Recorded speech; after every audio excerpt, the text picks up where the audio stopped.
everybody, welcome back. My name is Elise, and this is 10 to Life, where we talk all things true crime. So welcome. I hope you enjoy today's case video, and if you do and want to support the channel, hit that subscribe button below. And as always, if you guys want real-time case updates or just kind of want to get a little peek behind the curtain, or I guess behind the camera, you can follow me on Instagram, which is @_AnnieElise. I don't have a Twitter. Everybody keeps telling me I need to get a Twitter, but I'm a boomer and I don't even know how to use Twitter. So catch me on Instagram. I also have TikTok, but I don't really frequently update that one. So that's where to go. And for all of my returning 10 to Lifers here, you guys already know the drill. You've been with me for a long time, so welcome back as always. Now, today's case takes us back to a tale as old as time, a love triangle turned deadly. But this case is different than most. In addition to a love triangle, several secrets begin emerging that show just how deep and sinister this case really is. And one of the biggest revelations shocked everyone and ultimately helped investigators catch the person responsible. So guys, let's jump right in. 10 to Life with Elise starts right now. So we're coming up on a year of being a family of 4, and because I am just like such a planner, I'm already thinking about both the kids' school funds, all the expenses that I know are going to approach before we even know it, and I'm starting to get a little freaked out. But luckily, I've been able to get ahead of my planning to ensure that I am in a good spot when the time comes. Truebill is a service I've shared with you before, and it's now backed by rocket companies. And with that comes the next evolution of their story, a new name, Rocket Money.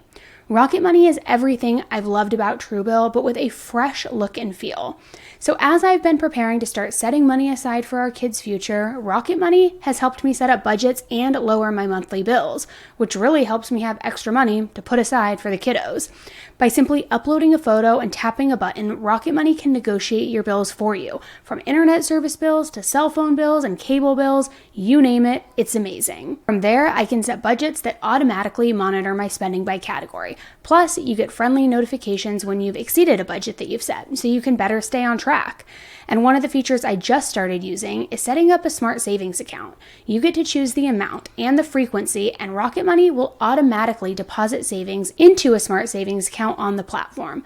But don't worry, you can withdraw any time. For me, it really helps me save because I am somebody who has the mentality of out of sight, out of mind. To try it out for free and to unlock more features with premium, head to rocketmoney.com/10tolife or click the link in the video description. Thank you so much, Rocket Money, for helping me keep my finances on track and helping me squirrel away some money for the kiddos as I plan for their future. And thank you to all of you subscribers for understanding that sponsors are essential to the channel if we want to grow it to a place where I can deliver you more true crime all the time. Now let's jump back into today's case. 39-year-old Connie DeBate and her husband Richard seemed to have a perfect life. Richard was a computer network administrator and Connie worked as a pharmaceutical sales rep. They married back in 2003 and had 2 sons, RJ, 9 years old, and Connor, 6 years old. The couple lived in a beautiful Connecticut colonial-style home 20 miles north of Hartford. They also had a wide circle of friends who all just sang the couple's praises, saying how kind they are and what a great sense of humor they both have and how they were just really respectful people. By outward appearances, the DeBates seemed to have an idealistic life, a loving marriage, 2 amazing children, a beautiful home. What more could you want, right?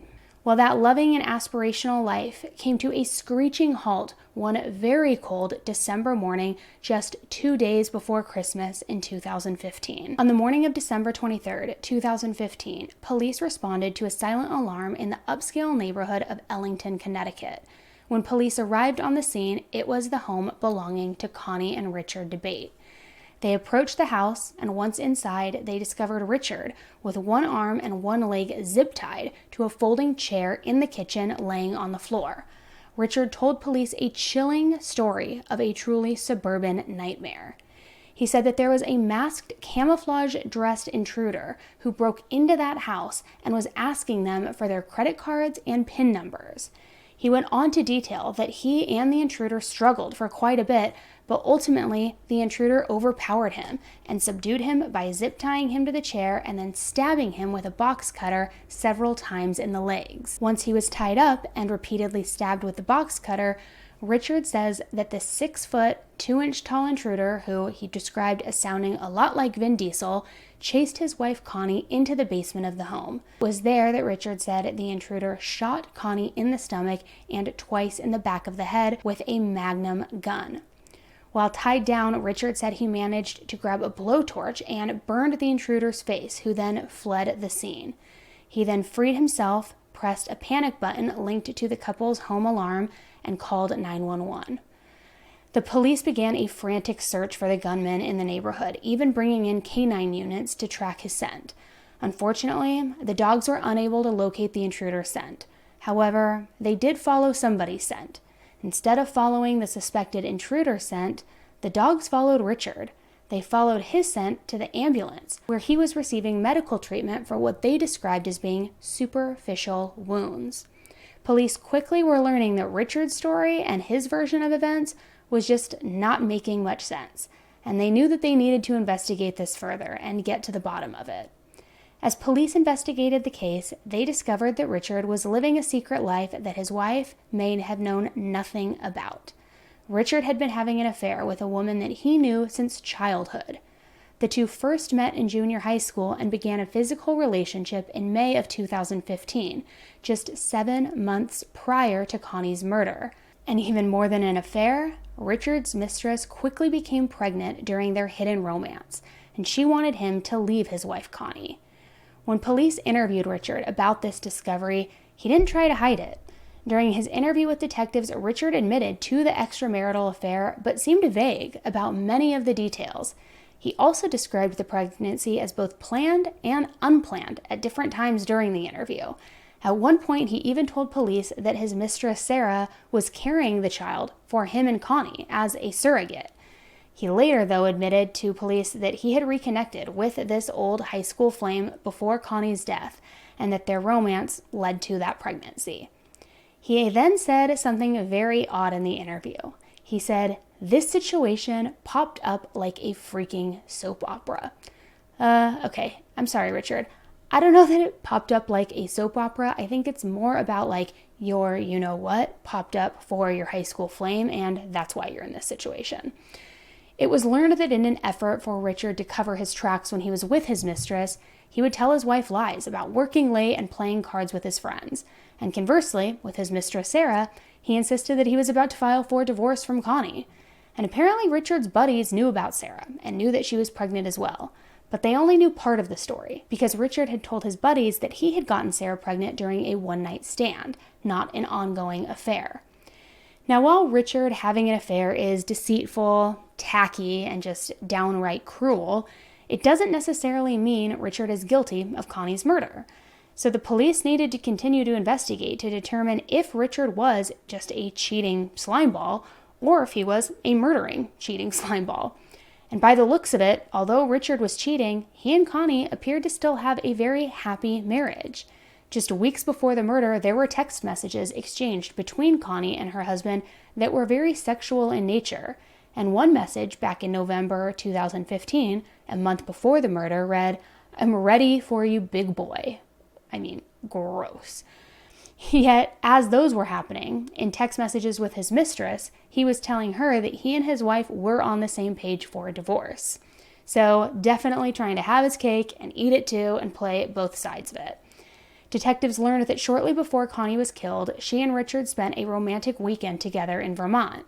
But apparently, when Connie was posting photos of the trip on Facebook, Richard's mistress Sarah saw the pictures and realized that he was not in the midst of divorcing his wife as he had been promising her this entire time. Police records also showed that Richard had obtained a secret card for which he was spending $1,200 at a strip club and also using it to stay at a local hotel. He also used the credit card to pay for flowers for his girlfriend. And that intruder? Was he ever found or ever even seen by neighbors as this whole thing is beginning to unravel? Multiple neighbors testified that they were nearby during the alleged home invasion, bringing their kids to school or heading to work because it was early morning. And they say that none of them spotted a masked man in full camo, as Richard had described. But again, was this enough to convict him guilty of murder? The detective still didn't have any proof tying Richard to Connie's murder.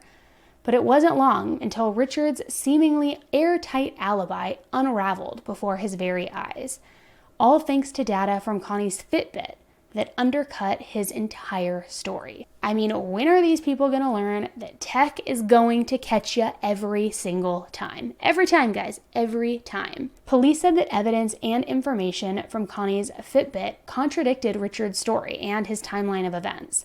The FitBit information showed that Connie was still moving around the house an hour after Richard said that she was shot. Now tell me, how does a dead woman walk an hour after being dead? Doesn't happen. Not possible. According to information gathered from the device, Connie had been moving around for nearly an hour after her husband Richard said that she was killed by this, masked camo Vin Diesel intruder. While Richard had told police that his home alarm had been triggered around 9 a.m., the Fitbit showed Connie walking more than 1,200 feet, nearly a quarter of a mile, until 10:05 a.m. So this timeline was not adding up. After the Fitbit data was subpoenaed and combed through, investigators got a clearer picture of what took place that fateful morning. Originally, Richard said that he left the house shortly after 8 a.m. that morning to bring his two sons to the school bus stop. He says then he returned home around 8:30 a.m. to put on a work shirt. He claimed he saw Connie backing her car out of the driveway as he returned and that she was headed to a spin class at the local YMCA. However, that class was canceled, so Connie went back home. At some point then, during his 40-minute commute to the office, Richard said he realized that he had forgotten his work laptop, so he turned around and he drove home.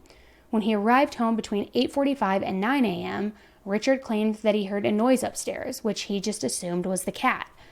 Richard then claimed that he was manhandled by the intruder and heard Connie walk in while he was getting roughed up by the Vin Diesel doppelganger. Now, the first activity on the device from December 23rd, the day of the murder, occurred at 7:52 a.m., with an extended period of inactivity, which was consistent with Connie driving to the YMCA. Connie was seen on surveillance footage leaving the YMCA at 9:18 a.m., and then her Fitbit registered another 10-minute inactive period, which is consistent with her driving home. She arrived at roughly 9:20 a.m., and the Fitbit was then stationary from 9:37 a.m. to 9:43 a.m. After a few minutes of non-movement, during which time detectives believed Connie was probably just resting, the Fitbit showed regular movement for the next 20 minutes or so. Coupled with the Fitbit data, online data reviewed by investigators revealed that Connie was active on Facebook between 9:40 and 9:46 a.m., and even posted videos from her iPhone onto Facebook from an IP address that was linked to the house. So she returned from the spin class, she was resting for a minute, walking around the house doing things, checks her Facebook, and then posts some videos. All very normal activity. Connie's Fitbit again registers movement at 10:05 a.m. after traveling 1,200 feet inside her home, but this is the last movement registered by her Fitbit. Taken together, this would mean that Connie was alive and well for roughly an hour after Richard said he witnessed her death at 9 a.m. that morning. At 10:11 a.m., the alarm went off at their home, and at 9:16 a.m., the alarm company called the state police. Then, at 10:20 a.m., Richard called 911 to report the murder. He told police his wife had been killed an hour earlier at that 9 a.m. time marker. However, detectives now believed with that CCTV footage from the gym and the data on Connie's Fitbit and her Facebook posts that it proves completely otherwise. Investigators now believed and had proof that Richard was a ticking time bomb who had painted himself into this romantic corner with his mistress and his wife. In addition to the evidence gathered, they also learned that the gun used to shoot Connie was bought by her husband 2 months before the killing, illustrating that this was most likely premeditated as the walls were beginning to close in on his affair. So Richard, feeling desperate, having his mistress who's now pregnant, telling her he's divorcing Connie, having his wife on the side who allegedly is the breadwinner, he didn't know what to do, apparently. So when all else fails, apparently you go to murder, right? Which is just like the dumbest and most illogical thing I have ever heard. So finally, a little over a year after the murder, on April 14th, 2017, police arrested Richard on felony counts of murder, evidence tampering, and giving false statements to the police. He pleaded not guilty and was freed on a $1 million bond while awaiting trial. And we're going to come back to that. Richard DeBate told Connecticut police a terrifying story about the morning of December 23, 2015. An intruder covered in a dark green camouflage suit with a mask tortured him and fatally shot his wife, Connie, according to court documents. But investigators didn't buy it. DeBate was charged with murder. He pled not guilty and appeared in court again today. The story, police say, started to unravel for multiple reasons. But among the evidence, a little device worn by millions, a FitBit. Connie DeBate's every step was logged the morning of the murder. Police put together a nearly minute-to-minute digital timeline. Crucial, this detail. DeBate told police his wife came home during the intrusion. He told her to run, then said the intruder chased her to the basement and shot her. But Connie's Fitbit logged more than 1,200 steps in the house. Police say total distance from garage to basement would have been 125 feet.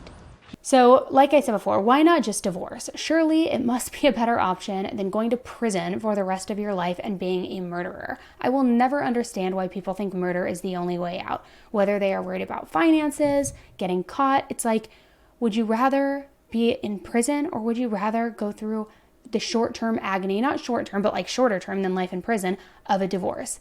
It just doesn't make sense to me. You got to weigh out your options here. So in court, Richard testified that he was in love with two women and didn't know what to do. He also was worried about the financial implications of splitting from his wife, as well as having to deal with working out the custody arrangements for the couple's two children. He also reportedly said that he feared becoming a black sheep in his family. Prosecutors said that they discovered evidence that Richard also had been involved in a second extramarital relationship, but apparently the judge barred that information from the trial. So Dick just can't keep his dick in his pants, right? I mean, sorry guys, I had to. It was right there. I had to go. At trial, prosecutors argued that Richard had impregnated his girlfriend and wanted to end his marriage with Connie without divorcing her. We have a murder trial that has gained worldwide attention. A father of two is accused of murdering his wife in their Ellington home just 2 days before Christmas in 2015. And police believe a Fitbit help them prove it. Channel 3 Eyewitness News reporter Courtney Zeller spent the day inside the courtroom. She is joining us live now with today's developments. Courtney. Well, Aaron, two Connecticut State Police detectives took the stand today. Both of them were with Richard DeBate in his hospital room, asking him questions the day his wife was murdered. And that conversation was recorded. So we listened to an hour-long of a 5-hour-long audio recording inside that courtroom, all Richard DeBate speaking, the detectives asking him questions on what happened that day. Let's go to that video now. First, this is some file video of Detective Jeffrey Payette back in January of 2020. He took the stand first today. He was questioned for hours by both the state and the defense. Now, cameras are not allowed in the courtroom for this trial, but we are allowed to sit in and listen. The now former detective told jurors that Richard DeBate gave law enforcement consent to search his Ellington home, his iPhone, and also allow them to swab him for DNA and gunshot residue. The state presented other evidence, including photographs of Richard DeBate's injuries while he was in his hospital bed, along with clothing, his hospital socks, and a shoe that had blood on it.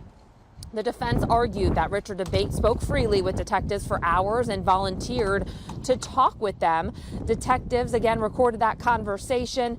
DeBate, who is free on bond, denies these charges. He says he returned home around 9 in the morning the day his wife Connie died because an alarm went off. He says it was an intruder who entered the house, tied him up with zip ties, and killed Connie after an altercation. When officials arrived, they found Connie in the basement, cold to the touch. DeBate's attorney had this to say outside the courtroom today. As the trial's ongoing, we would love to make comments day to day as each piece of evidence comes in, explain our defense and explain our side. But what we need to do is respect the process here.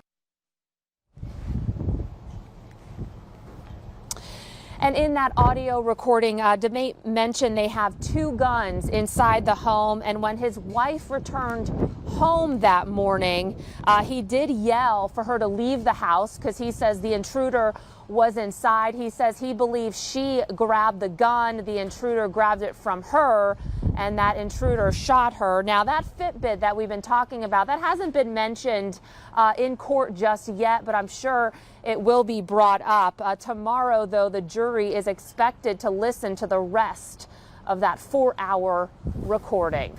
We are live from Rockville. Courtney Zeller, Channel 3 Eyewitness News. On Tuesday, May 10th, 2022, Richard was found guilty of 3 charges: murder, tampering with evidence, and making false statements to authorities, all over the death of his wife, Connie. He shot his wife in cold blood 2 days before Christmas, while their 2 young sons were in school. He maintained his innocence, however, and said he intends to appeal the verdicts, and his legal team also states that the DNA of an unidentified man was found in 6 different places, including the upstairs closet door, the family safe, and the handle of the gun used to kill Connie. However, this week, a judge has sentenced Richard to 65 years in jail for the brutal slaying of his wife, Connie. Now, remember earlier when I mentioned that he was arrested and made bail for that $1 million amount? Well, Richard was free on bond for more than 6 years as he awaited trial. And during those 6 years, the family claims he spent all of the couple's estate, which they claimed was mainly earned by Connie, leaving their 2 young sons just $6.24 to inherit. I mean, that is like the truest of the truest selfish scumbags. At least in the Murdaugh case, he tried to set up his own murder to leave his son with money to inherit. I think it was like a $10 million life insurance or something like that. This guy doesn't even seem to care about his 2 young kids. Obviously didn't care enough about them to where he went and murdered his wife because he was selfishly putting his dick in other chicks. Sorry, that was very ineloquently said, but true. And now clearly doesn't care about them either because he's spending all of their money in the family and giving them $6 to inherit between the 2 of them. They can't even get a footlong in Subway for that amount. What is happening here? During sentencing, he told the judge that he was an innocent man who had waited years to tell his side of the story and that he was a victim of those who seek victory over the truth. Gotta love that, right? He said he plans to fight his conviction and stated, "I will never stop seeking justice for my wife, Connie, who I love and think of every day, and I will never stop seeking justice for myself." Darlene Beaudry, a neighbor of Connie's, remembered the last time that she saw her friend. Connie, who was walking down the hall at school singing Over the Rainbow, and said that she wanted to go for a coffee, but Darlene didn't have time. And she was just reflecting on how precious time is and what she lost that December day. The family says that they felt justice had finally been served after nearly 7 years, and this all prompted Connie's 84-year-old mother to lift her hands up and smile towards the sky outside of the courthouse. I just feel a surge from up above. I just feel the strength coming to me, right now, for all of us. She's here. And 6.5 years after her life was taken, long-awaited justice for Connie DeBate. The character of Connie, I think, really came through today. After emotional victim impact statements from Connie's family and friends, the judge sentencing Connie's husband and father of their children, Richard DeBate, to 65 years behind bars for murdering his wife and trying to cover it up. It was a very emotional day. As Rick DeBate said in the court today, he is completely steadfast in his innocence and dedicated to proving his innocence. DeBate himself telling the judge he will never stop pursuing justice for Connie and that he loves her and thinks about her every day. His attorney is vowing to appeal. DeBate maintains it was a masked intruder who shot and killed Connie in their Ellington home in 2015, 2 days before Christmas. But investigators found that data from her FitBit contradicted his timeline. State prosecutors say the motive was driven by DeBate impregnating his mistress and not wanting to ruin his reputation. If Connie were alive today, she would have been 46 years old. She left behind her 2 sons who are now 13 and 15 years old. Her mother today saying nearly all of her heart can be found in them. I think that's her legacy, that she brought up 2 beautiful boys. One is very, very smart. He's very technical. And the other one is funny. And a legacy of humor, kindness, and community service known by many. It's been an extremely long, painful journey, and we are so beyond relieved that justice has finally been served. Yes, it has. And it's been served to the maximum that it possibly can, and I'm just thankful. For NBC Connecticut News, I'm Shannon Miller. A truly moving moment for the family. Now, as I said, I'll never understand why people go to the lengths of murder rather than just divorce. It's like, if you're coward enough to cheat and you've got the courage to cheat, sack up and just go through the divorce. You are like the biggest coward of all time. But I mean, I could go on for hours with that. But I'm curious to know what you guys think, because while this case does, in my opinion, seem very cut and dry, he had the motive, the means, the opportunity, the evidence of the Fitbit, which just did not line up with his story, which it's like, hello, you are just an idiot. Maybe if he had actually just said the right timeline, he could have gotten away with all of this, but he chose to lie and say it all took place an hour earlier. For what reason, I have no idea. But I'm curious to know if you truly do think that he is guilty, or if you have any doubt or questions in your mind, because the fact that there is DNA from an unidentified man in all areas of the house, or certain areas of the house, I should say, on the gun handle, on the safe, who does that DNA belong to? Could it have been the DNA of whoever he bought the gun off of? Could it have been a handyman in the house? I mean, there's tons of different options, of course, to explain it, but could one of the explanations be that he was truthful and that there was a masked intruder, and the reason the Fitbit data didn't match his timeline was because there was an error in the data retrieval, or because, I don't know, an hour of daylight savings? I don't even know, guys. I don't know. But what do you think? Me, I still think he's guilty, just because I think if you're like hiding this mistress, you're telling her you're divorcing, you're telling your wife you love her, your mistress is pregnant, she's now 7 months pregnant, she's about to, she's showing, she's going to give birth. Like, I think it's like the walls are closing in, and he felt that was the only option and only way out. But I don't know. What do you guys think? Let me know in the comments below. Once more, it's a tale as old as time, like I said at the start of this video. Just cheating, love triangles that end up deadly. And for what? Just divorce. Just divorce. It's crazy to me. God, if you have enough courage to cheat, have enough courage to go through the divorce and draft the papers. Like, give me a break. Anyways, that's my rant for the day. Thanks for tuning in with me on today's case, guys. I hope you enjoyed the coverage. Don't forget that if you haven't subscribed to the channel yet, there is still time. It is free. You don't need to spend any money to do so. All you have to do is click that red subscribe button right there below. And also, please show your support for the channel by giving this video a thumbs up on your way out. Leave your comments below, guys. Don't leave before you do so, because I want to know what you think about this case and about all these cheating a-holes. All right, guys, until the next case, stay safe. Bye.